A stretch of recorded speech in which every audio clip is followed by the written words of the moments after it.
everyone. I'm glad to welcome you to another session of Mendel's Bicentenary Celebrations. I'm Mercy Rofina, a PhD student in Dr. Vinod Skaria's lab at CSIR IGIB. I'm so glad to introduce Dr. Anupam Basu, the Associate Director at National Institute of Biomedical Genomics, NIBMG. And I would also add that he's a specialist in the field of human monogenic disorders, and he's also exploring the immune responses of various human cancers. So I welcome you to this session, sir. Thanks for accepting, and it will be a pleasure if you could share your opinions and thought process on the Mendelian discoveries, human genetics, and how it is contributing to the modern research and science. So like I've mentioned, this session we have you certain questions which we would like to ask you, and we are very eager to know your opinions about that. So we know that you have been extensively doing the genomic analysis of some genetic disorders like thalassemia. So if you could elaborate us on what exactly your research interest or what is your lab currently focusing on nowadays, it will be like really great. Great. Thanks, Marcy, and it's my pleasure to be here today. And on behalf of myself, on behalf of my institute, my past university also, I'd like to be glad to be here with your program. And also like to thank the guardian who is organizing the program for the Mendelian Bicentenary, to organizing such a good tribute to the visionaries of the geneticists who has actually listened the modern science of genetics today. Coming back to my own research, historically my lab is known for the thalassemia research, and also I'm also working in the cancer immunology, as you correctly mentioned out there. So part of my thalassemia research, I started my research basically in India. It is long back, decade ago. That time we have idea about the Mendelian or the locus of the mutation in the beta globin or alpha globin gene, which is contributing the thalassemia Indian population. Starting the journey from there, group picked up the thalassemia phenotypes, the diversity of phenotypes, Mendelian phenotypes that occurs in the disease per se, and also how the spectrum of mutation affecting the different parts of Indian population. Particularly, I am living in the West Bengal. We have found out there's a very peculiar, special type of thalassemia group is present called E beta. This is distinct from our North Indian cohort population there. So E beta is a very versatile group. At present, I'm working focused on this E beta thalassemia group, which specially locality on the West Bengal, Bihar, Assam, and this group actually not present in the North Indian population. And as you know, the India is thalassemia is a major monogenic disorder in Indian population, and I can tell you, in Indian population, nearly 10% to 20% carrier frequency in the Indian population, and lots of different celebrities. Through your medium, I like to inform you, lots of celebrities also thalassemia carrier. And in our Indian population, the misconception of the marriage or sociality of these things, we have to get out of this debacle also, because thalassemia is a genetics problem. Also, social stigma is also involved in this disease also. And science of biology, science of genetics, we have to get out of this stigma. And also socializing these things, and also much more scientific knowledge, so society can understand what is thalassemia, how is information should be given to society.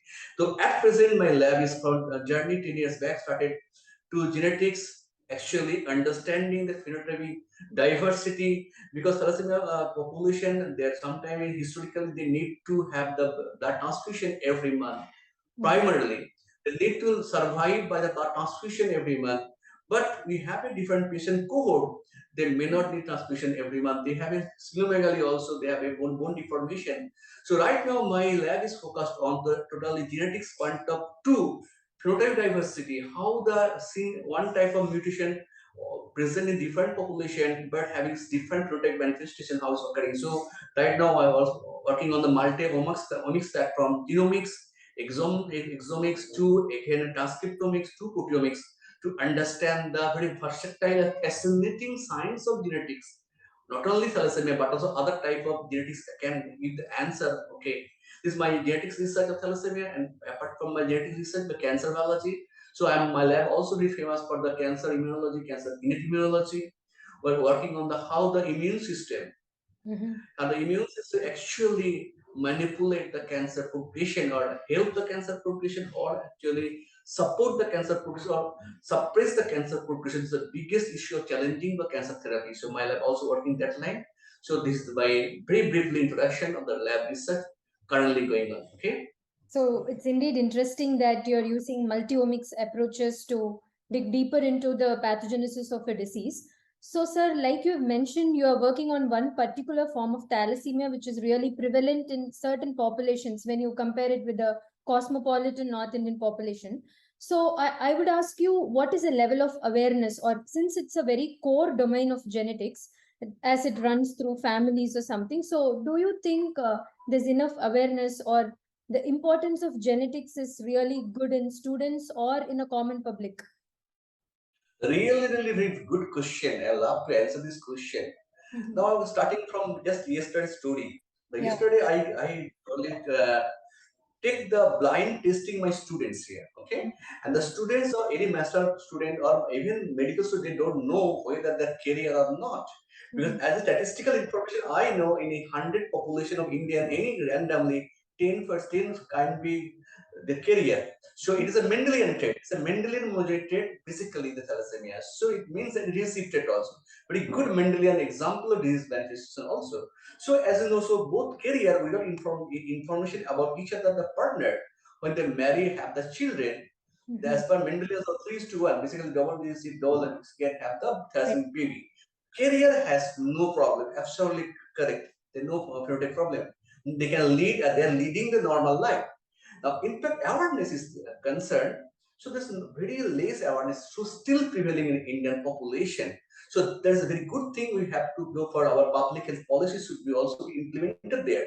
So just going back to yesterday's stories, when I picked up and staged that data, all of a sudden, some of my students appear to be career without his or information. So only knowing that his career. So can understand the student of MSc, geology or genetics, they may not have the information that they career.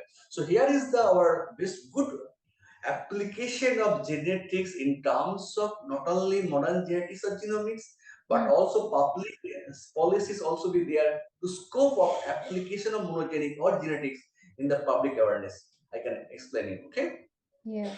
So you have rightly pointed it out, sir. So since you're working in this field for quite a long period of time, so and it has a very immediate translational impact also. So could you give us your opinions on how taking it forward could shape our country's health policies, like improvise our country's health policies, so that we progress towards a better quality of life in future? Sure. So starting with an example to you, the Cyprus is a Mhm. country. Cyprus is a country once upon a time 30% population of thalassemia carrier. Mhm. At present, by the WHO record, Cyprus is a thalassemia-free country. Okay. So this is a major application of public health policy, genetic counseling, awareness practice. Okay. Now in terms of just I'm leaving much more divert to taking your platform to serve the all of our Indian audience and all of our my countrymen also. Mhm. Now, thalassemia, monogenetic disorder gene test need to be much more bigger understanding. Okay. Now, lots of tests are there. Doctors are also being prescribing the test, and the gynecologist prescribing the test. But unfortunately, or lack of awareness, I cannot blame anyone. Basically, the Mhm. societal awareness. Society is not only one person. Society can all the stakeholder, with the scientists, with the doctors, with the students, with the family planners, with the our politician, with the leadership, makes a society. Society cannot be discreet to any of the pointed out. So my good point is that the doctor, gynecologists, those are the primary point of contact in a society for family planning. Mhm. They sometimes may not prescribe the thalassemia test for before planned pregnancy because they can have the lots of prescribed test. So Mhm. I have the some lots of the information. Even the patient guardian of the thalassemia patient, they can inform me, sir. Before having the pregnancy, I appeared my gynecologist. They have did all the tests. I did all the tests, but after doing all the tests, how can I produce the baby, give birth the baby with the thalassemia? So what's my fault? So this is a question to our society to understand. That this poor guy not only educated, poor guy means our scientific awareness, poor guy, more conceptual awareness. So that person when appearing in the medical facility, we are not informed that thalassemia is a number one monogenic disorder in India and population carrier frequency around 10%, 20%. We have lots of the state like North India, Gujarat, Punjab, Maharashtra, Bihar, Odisha, Chhattisgarh, sickle cell anemia, and then West Bengal, Assam. There are lots of provinces there highly thalassemia gene are being there in the population. In spite of having this information, we have to have a policy in our health policy that persons should be tested the status of career. So previously we have a system to our what I will call as a matchmaker. Okay, so matchmaker. So I am not taking the stigmatizing is a matchmaker because nowadays we cannot say we cannot choice your partner, your life partner by only matchmaker. But I can tell the science of student bioscience. You understand what is your blueprint of your life or your physics. So we have a lots of not only thalassemia is not the only problem we have because I explain my students nobody is normal. You have to understand in genetical perspective nobody is normal. Everybody has some genetic variation. The certain terms of so it is not nothing is fairness. Nothing is fair. Everyone has some problem, X problem, Y has other problem. So come to know what are the enlisted problem is required to understand to make your family, make your life much more better way in the scientific better way when the science is available. So my point is that so it is not the matchmaking, but as a young couple or would-be couple or even couple, you should understand before having family planning, not your career, not your marriage partner. I can't say marriage partner. Having the family planning as in Indian population, career frequency is 20% to 30% or even 10% the spectrum. Being a couple, being a couple, to have the children in your family, be tested. Right. That should be our awareness point. And that can start from college level, sorry, university level. When the university level is coming, the students, they're all mature. So if you say there is a stigmatization also happen, if you do test, now certain state they starting the thalassemia testing in the school level. Right. So if you do school level testing, that cannot help you. Why? I'm telling you, because school level kids has no effect. Thalassemia. So simple. What is it? It is so edible. It is edible. Thalassemia is edible test. So they have nothing info idea. So school level kid, even skill levels, boys and girls, they cannot reach to the guardian also. Even they know the guardian cannot inform the others that my daughter, my son has been a career problem. So they cannot understand. But in a MSc student, post student, even being a girl, Indian society, this is thalassemia is a social problem also, I can tell you. So even being girl in the rural setup, in a has a problem. I know the girl cannot be married if you understand the partner that is a thalassemia career. But in a post-graduate educated girl, he have a own choice. Being a career, I have a lot choice to marry someone to inform. So he can marry or she can marry me. So that is the idea. I can help physically I can suggest in our health policy thalassemia testing should be imposed in the postgraduate and higher education level. So any educated boys, your youth can understand their own health status. So that can be helped. The thalassemia, not only thalassemia problem, I can start with other genetic problem. If you see, Indian has a huge cardiac problem. Right. The death of cardiac arrest, basically in the Western population, we have the incidence of myocardial infarction coming from 30 years onwards. So we have also, apart from other monogenic disorder, we have lots of polygenic disorder like diabetes, cardiac hypertension. We have harboring it. So if we understand, yes, these are the genes we have harboring the loci. So we have the precautions should be there available. So such way the bioscience knowledge of your genetics can help the public health perception and public health. So that's my response to your question. Okay. Yeah. So it was really a very insightful response. So, sir, like you had mentioned in one of your previous responses, also there's a lot of stigma associated with these genetic disorders. It's not just with thalassemia. If we take any dermatological disorders, also the stigma is like huge because we get to see it and people get to stamp those people like they have such disorders. So Could you please tell us how exactly they get stigmatized in case of thalassemia? Since you have dealt with so many cases now, a few examples, because awareness is lacking. That's why the stigma is like rising. Exactly. So I have lots of experience to giving the public lecture, not the scientific lecture, awareness lecture. I start with this public lecture with a legendary icon of Indian film industry. You can understand, with a legendary icon of film industry. So I just portrayed his picture and so this is a guy of Indian father figure of Indian industry, film industry. He has a thalassemia career. He has a good family. He has all the family has a, so there's no problem. So why your daughter and son being as a career? What is the problem to having married? So Mr. Bachchan may not be married to someone if he is not stigmatized to marry someone, but he has being he is a career, he is also married family life.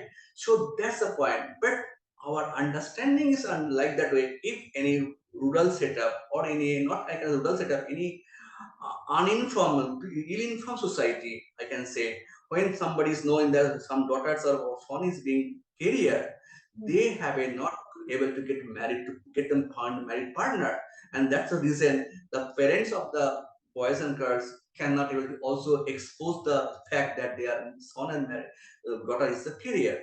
So that's the reason I'm thinking now society is changing.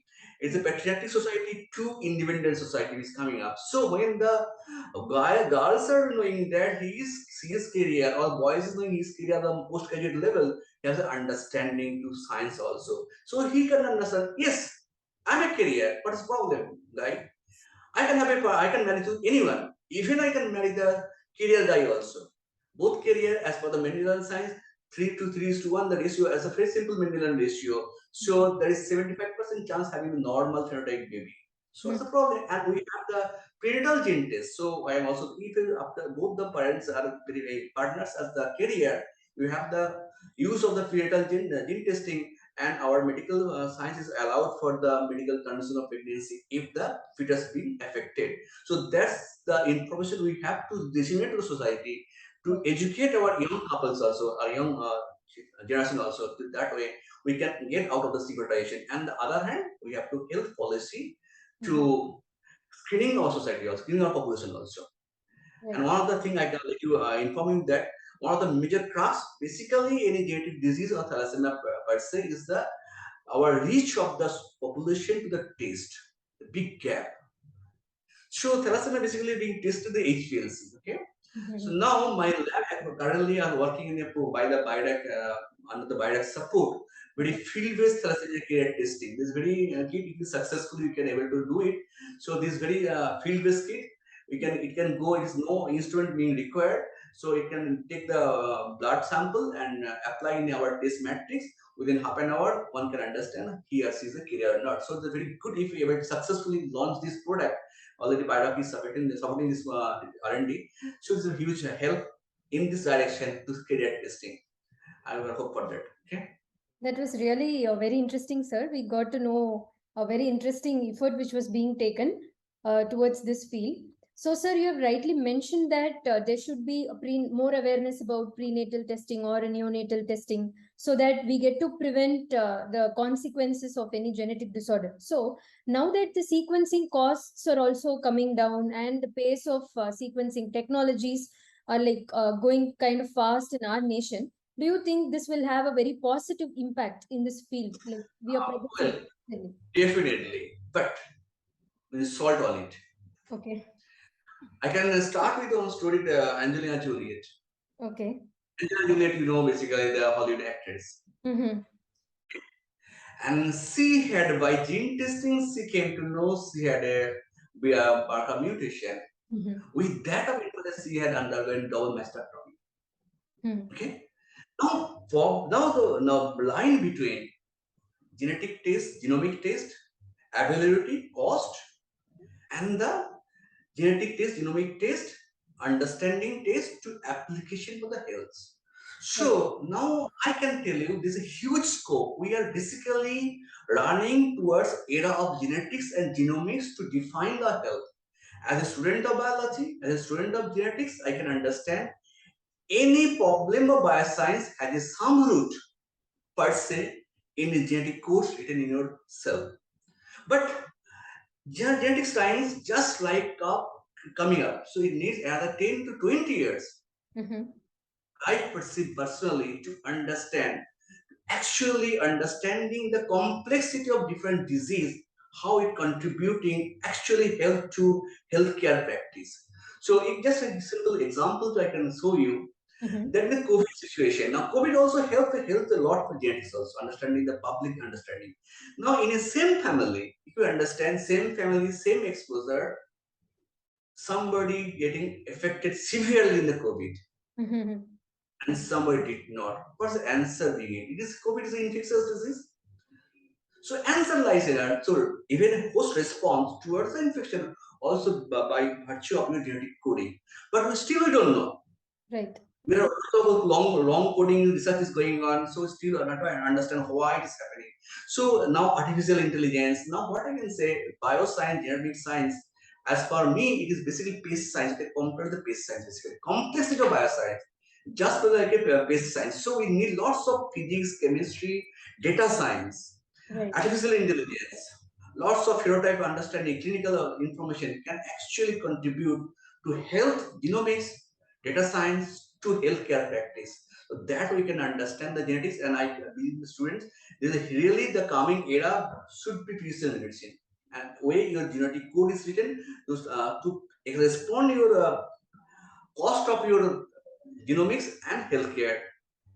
We can now cost is bringing down. We can affordable test are affordable, but at present in Indian context, again lots of stigma, misconception. I'm not, again, information is lacking information. We have some sporting information, clinical exam, all the like burning towards the clinical health sector, clinical exam. We are prescribing clinical exam. Sorry, without understanding that knowledge of exam being translated in the healthcare.